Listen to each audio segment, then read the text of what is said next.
सुभाष जायसवाल, उनके घर में जो है उनकी जवान जवान लड़कियां हैं और वहीं पे एक ठाकुर परिवार रहते हैं। सर ठाकुर परिवार नहीं रहते हैं, परिवार रहते हैं। हाँ, ठाकुर परिवार रहते हैं, भाजपा में रहते हैं, ठाकुरों की सरकार चल रही है जी। और आप ठाकुर परिवार की बात कर रहे हैं जी। भारतीय जनता पार्टी के मंडल का महामंत्री उनको फोन करके शिकायत कर रहा है कि एक वैश्य परिवार की बेटी को बगल के आवारा किस्म के कुछ लोग, कुछ गुंडे किस्म के लोग छेड़ते हैं, परेशान करते हैं और उन्होंने जाति का उल्लेख किया, ठाकुर जाति का। उस पर वो विधायक जी कहते हैं कि ऐसा मत बोलो, ठाकुरों की सरकार चल रही है। और आगे इसमें यह भी है कि थानेदार भी ठाकुर है। कार्रवाई नहीं हो रही है। जनता जो कह रही है, आम आदमी पार्टी ने जो आरोप लगाया और आम आदमी पार्टी ने जो कहा, वो अक्षरशः सही है। और इसीलिए मैं सोच रहा था कि मेरे बयान के बाद एक भी व्यक्ति, न कोई मंत्री न कोई विधायक, क्यों नहीं भारतीय जनता पार्टी के नेताओं ने योगी के पक्ष में बयान दिया। अब कारण समझ में आ गया। भाजपा का एक एक विधायक वही महसूस करता है जो आम आदमी पार्टी महसूस करती है, जो उत्तर प्रदेश की जनता महसूस करती है। और इसीलिए 200 विधायक इस सरकार के खिलाफ धरने पर बैठे थे। तो ये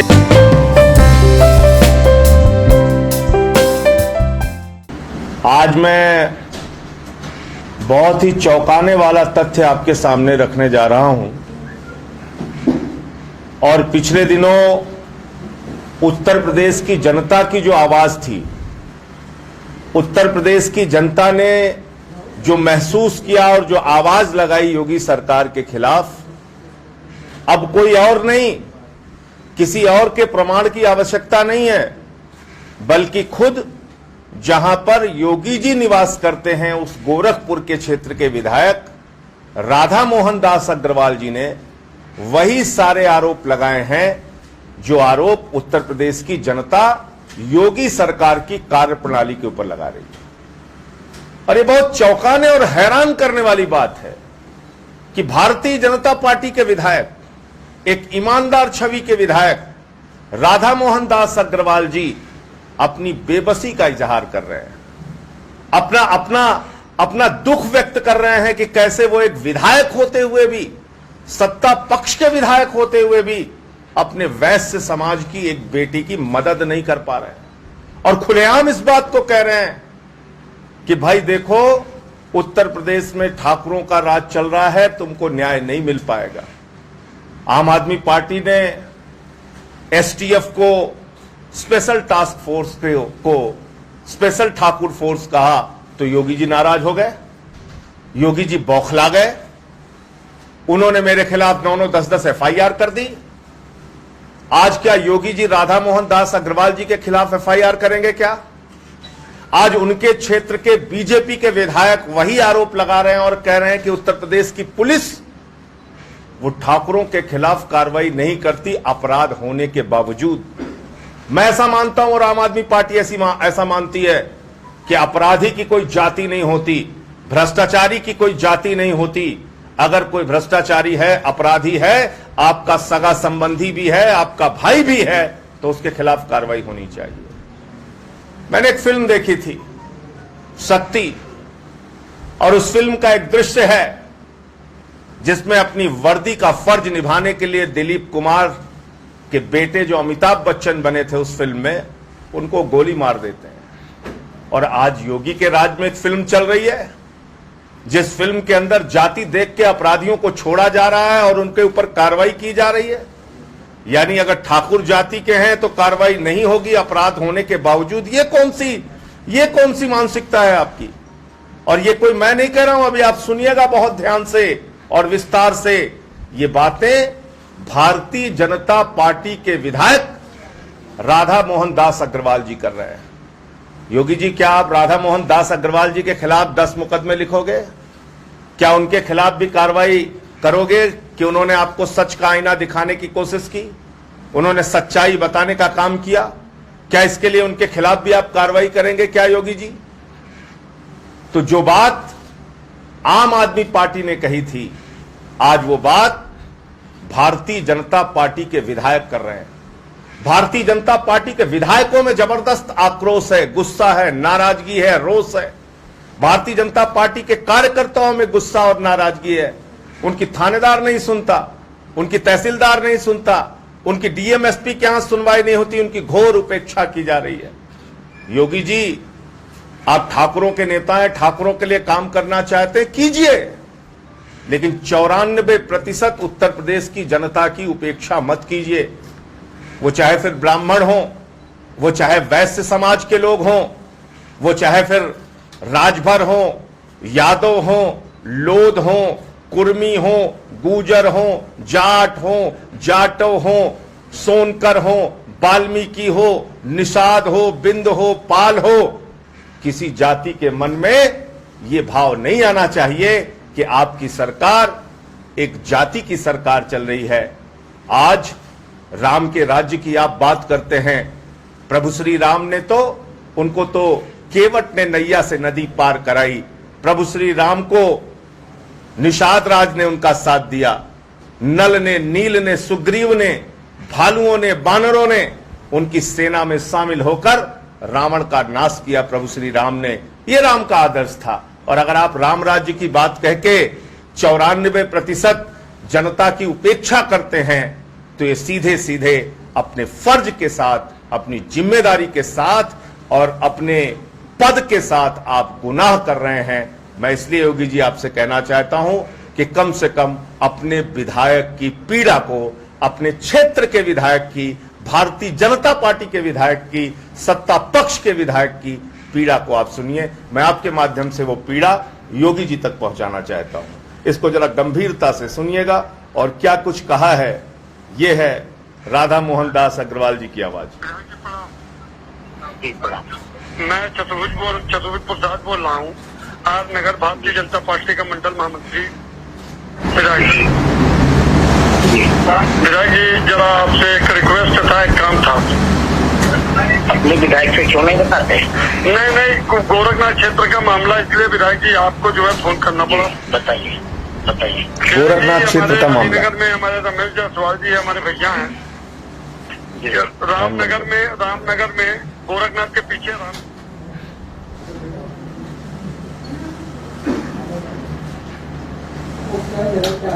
वहाँ पर उनके एक रिश्तेदार रहते हैं, सुभाष जायसवाल। उनके घर में जो है उनकी जवान लड़कियां हैं और वहीं पे एक ठाकुर परिवार रहते हैं। सर, ठाकुर परिवार नहीं रहते हैं, परिवार रहते हैं। हाँ, ठाकुर परिवार रहते हैं, भाजपा में रहते हैं, ठाकुरों की सरकार चल रही है जी। और आप ठाकुर परिवार की बात कर रहे हैं जी। क्या कर रहे हैं गलत वो? हाँ, तो वही सर, बलियों की सरकार कभी चलती है सर। जरा ठाकुरों से ठीक से रहिए, ठाकुर परिवार मत कहिए, डर के रहिए। आगे बताइए सर। तो जो है लड़कियां उनके, जैसे जायसवाल जी के परिवार में लड़कियां हैं और कई 2-3-4 महीनों से ये लोग बदतमीजी कर रहे थे सर। और उसके बाद जो है परसों जो है रिश्तेदारियों ने के नाते रमेश जायसवाल जी और इनके लड़के गए समझाने के लिए, और समझाने गए रात में 8 बजे की बात है, और जब समझाने गए तो मारपीट, लड़ाई झगड़ा हो गया, जिसमें प्रिंस तो ये मैं पूरा आपको भेज दूंगा। इसमें साफ तौर पे विधायक जी जो एक उनके भारतीय जनता पार्टी के मंडल का महामंत्री उनको फोन करके शिकायत कर रहा है कि एक वैश्य परिवार की बेटी को बगल के आवारा किस्म के कुछ लोग, कुछ गुंडे किस्म के लोग छेड़ते हैं, परेशान करते हैं। और उन्होंने जाति का उल्लेख किया, ठाकुर जाति का। उस पर वो विधायक जी कहते हैं कि ऐसा मत बोलो, ठाकुरों की सरकार चल रही है। और आगे इसमें यह भी है कि थानेदार भी ठाकुर है। कार्रवाई नहीं हो रही है। ऐसा मामला अगर किसी के सगे बेटे के खिलाफ हो जाए तो उसके खिलाफ उसका कॉलर पकड़ के उसको थाने में पहुंचाना चाहिए। यह न्याय की व्यवस्था होनी चाहिए। यह न्याय होना चाहिए कि अगर आपका सगा बेटा भी किसी की बेटी को छेड़ते हुए उसकी शिकायत मिले तो उसका कॉलर पकड़ के आप उसको ले जाके मारते हुए थाने पर पहुंचाइए। और इसमें भी जाति देखी जा रही है। एक बेटी के साथ छेड़खानी के मामले में भी जाति और धर्म देखा जा रहा है उत्तर प्रदेश के अंदर। और अगर आम आदमी पार्टी कुछ बोलती है, उत्तर प्रदेश की जनता कुछ बोलती है, तो आप उस पर मुकदमे करते हैं। आज ब्राह्मणों के साथ अन्याय का मुद्दा उठाया तो अपराध हो गया, बनियों के साथ, वैश्य बिरादरी के साथ अन्याय का मुद्दा उठाया तो अपराध हो गया। तो इसलिए ये ऑडियो मैं अभी सारे आपके मीडिया चैनल्स को सबको दे रहा हूं। ये ऑडियो इस बात का प्रमाण है कि उत्तर प्रदेश के अंदर जनता जो महसूस कर रही है, जनता जो कह रही है, आम आदमी पार्टी ने जो आरोप लगाया और आम आदमी पार्टी ने जो कहा वो अक्षरशः सही है। और इसीलिए मैं सोच रहा था कि मेरे बयान के बाद एक भी व्यक्ति, न कोई मंत्री, न कोई विधायक, क्यों नहीं भारतीय जनता पार्टी के नेताओं ने योगी के पक्ष में बयान दिया। अब कारण समझ में आ गया, भाजपा का एक एक विधायक वही महसूस करता है जो आम आदमी पार्टी महसूस करती है, जो उत्तर प्रदेश की जनता महसूस करती है। और इसीलिए 200 विधायक इस सरकार के खिलाफ धरने पर बैठे थे। तो ये सारी बातें आप लोगों के साथ शेयर करनी थी। आप लोगों का अगर कोई सवाल हो तो मैं उसका जवाब दूंगा। संजय सिंह जी, उत्तर प्रदेश में लगातार पत्रकारों पर हमले हो रहे हैं, इससे क्या आप कर रहे हैं? देखिए, मैं पहले भी इस बात को कह चुका हूं और आज फिर आपके सामने नोएडा में दोहरा रहा हूं कि जब पुलिस अपराधी और नेताओं का गठजोड़ काम करेगा तो आप अपराध पे नियंत्रण नहीं पा सकते। उत्तर प्रदेश के अंदर पुलिस अपराधी और नेताओं का गठजोड़ काम कर रहा है। पुलिस वाले सुरक्षित नहीं, 8 पुलिस के जवान मार दिए जाते हैं। पत्रकार सुरक्षित नहीं, विक्रम जोशी की हत्या हो जाती है। शुभमणि त्रिपाठी सैंड माफियाओं के खिलाफ उन्नाव में रिपोर्टिंग करते हैं, उनकी हत्या हो जाती है। रतन सिंह जी की बलिया में हत्या हो जाती है। संजीत यादव का अपहरण होता है, हत्या हो जाती है। ब्रजेश पाल का अपहरण होता है, हत्या हो जाती है। लखीमपुर खीरी में एक बेटी को बलात्कार करके उसकी जान ले ली जाती है, हत्या कर दी जाती है, उसके शरीर को छत विछत कर दिया जाता है। एक बेटी 17 साल की अपने घर से फॉर्म भरने के लिए निकलती है, उसकी कटी हुई लाश मिलती है। भदोही के अंदर एक बेटी एक महिला के साथ बलात्कार करके उसके शरीर पे तेजाब डाल दिया जाता है। और शर्म आती है कि उत्तर प्रदेश की विधानसभा में प्रदेश के मुख्यमंत्री योगी आदित्यनाथ जी अपराध रोकने के नाम पे खुद से अपनी पीठ थपथपाते हैं। उनको जरा सी भी शर्म नहीं आ रही कि उत्तर प्रदेश के हालात क्या हो गए हैं। आए दिन हत्या, लूट, डकैती, बलात्कार, अपहरण की घटनाओं से अखबार और टीवी चैनल्स भरे पड़े हुए हैं। तो इसलिए अपराध को अगर उत्तर प्रदेश में रोकना है तो संगठित अपराध यानी जो गठजोड़ है पुलिस का, नेताओं का और अपराधियों का, ये जब तक नहीं टूटेगा तब तक अपराध पर नियंत्रण पाना बहुत मुश्किल का काम है। तो नेता जी, क्या ये आप संसद में भी ये चीज उठाएंगे? निश्चित रूप से उठाएंगे।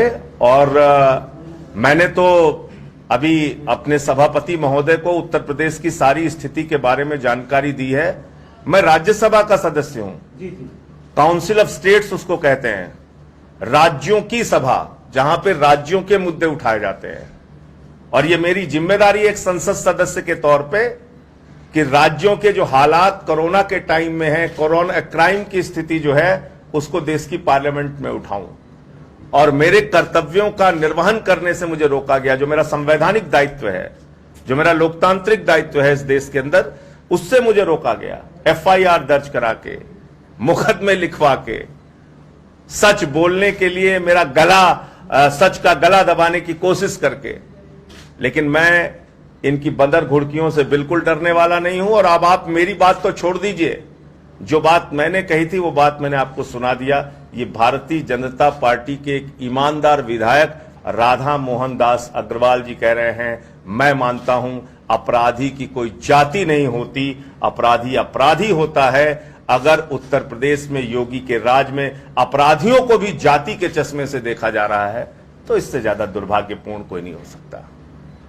इससे ज्यादा दुर्भाग्यपूर्ण कुछ भी नहीं हो सकता। कोरोना को संजय सिंह जी, कोरोना को लेकर जो हाईकोर्ट ने सरकार को सवाल उठाए थे, उस पर आपका क्या कहना है? 100% सही सवाल उठाए। देखिए, योगी जी ने टीम 11 बनाया।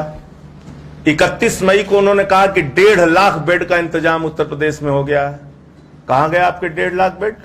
8 घंटे तक एम्बुलेंस में घूमता रहा एक कोरोना का मरीज और लखनऊ में उसकी जान चली गई। आप छोड़ दीजिए, सरकार के कैबिनेट मंत्री चेतन चौहान जी की जान चली गई और उनके साथ पीजीआई के अंदर किस प्रकार का दुर्व्यवहार किया गया, ये मैं नहीं, उनके बगल के बेड पर एडमिट एक कोरोना पेशेंट के रूप में एमएलसी सुनील सिंह साजन जी ने विधान परिषद के अंदर बताया है। आप छोड़ दीजिए इन सारी बातों को। उत्तर प्रदेश पहला ऐसा राज्य है देश का जहां पे 2 कैबिनेट मंत्रियों की जान कोरोना से जा चुकी है और उनके साथ किस प्रकार की लापरवाही हुई, ये एक मंत्री के साथ का उदाहरण सुनील साजन जी ने दिया। आज 5,500 6,000 केसेस उत्तर प्रदेश के अंदर आ रहे हैं। 2-3 चीजों का सुझाव हमने पहले दिया था कि भाई होम आइसोलेशन के सिस्टम लागू कीजिए, प्लाज्मा बैंक ज्यादा से ज्यादा बनाइए। आप बताइए, उस प्लाज्मा बैंक की आलोचना हो रही थी, अब अमेरिका तक ने कहा कि नहीं साहब प्लाज्मा बैंक जरूरी है और प्लाज्मा थेरेपी से लोगों की जान बचाई जा सकती है। ऑक्सीजन बेड का इंतजाम कीजिए, वेंटिलेटर बेड का इंतजाम कीजिए। आप क्या कर रहे हैं, टीम 11 बना रहे हैं। अरे साहब, टीम 11 आपने क्रिकेट मैच खेलने के लिए बनाया है या कोरोना से लड़ने के लिए बनाया है, क्या पता है? आप बताइए, उसमें एक डॉक्टर नहीं है, एक एक्सपर्ट नहीं है टीम 11 में, कोरोना की महामारी से लड़ने का कोई एक जानकार नहीं है, स्वास्थ्य मंत्री तक खुद उस टीम 11 में नहीं है, नेता विपक्ष की कोई राय कैसे उसमें शामिल होगी इसकी कोई व्यवस्था नहीं है। आपका खुद का प्रमुख सचिव एसपी गोयल, वो मीटिंग होती है कोरोना की तो बैठ के वीडियो गेम देख रहा है। आप क्या उम्मीद कर सकते हैं, किस तरह की गंभीरता इनके अंदर है?